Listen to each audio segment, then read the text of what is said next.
Episode 6. The Resurrection Does Not Override God's Commandments. Welcome to Episode 6 of the Unchangeable Sabbath, from Eden to Eternity.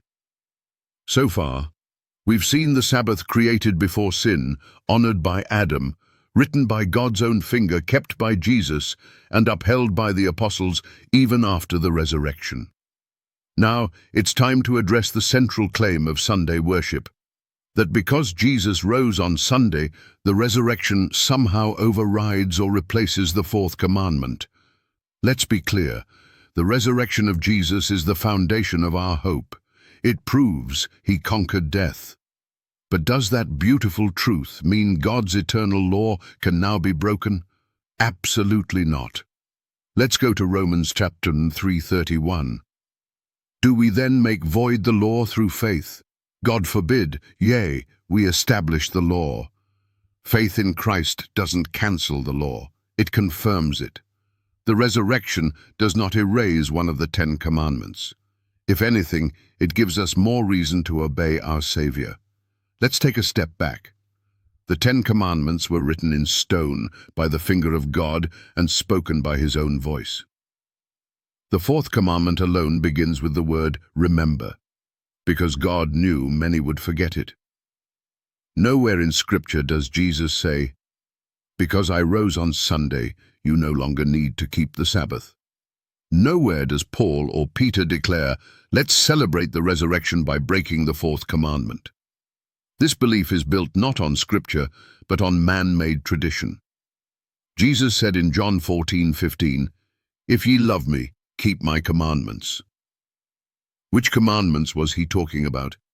The very ones he obeyed. In Matthew 5:17-19, Jesus said, "Think not that I am come to destroy the law. For verily I say unto you, till heaven and earth pass, one jot or one tittle shall in no wise pass from the law." Look around. Has heaven passed away? Has earth vanished? No. Then neither has the law of God, including the Sabbath. Here's another truth bomb.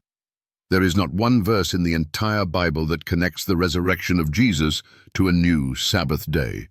The resurrection is indeed celebrated. But how? By baptism, not by changing the commandments. Romans 6:4 says, "We are buried with him by baptism into death, that like as Christ was raised up from the dead, even so we also should walk in newness of life." Baptism is the biblical symbol of resurrection, not Sunday worship. Ask yourself honestly, if Sunday was meant to replace the Sabbath, wouldn't God make that command crystal clear, just as he did in the 10 commandments?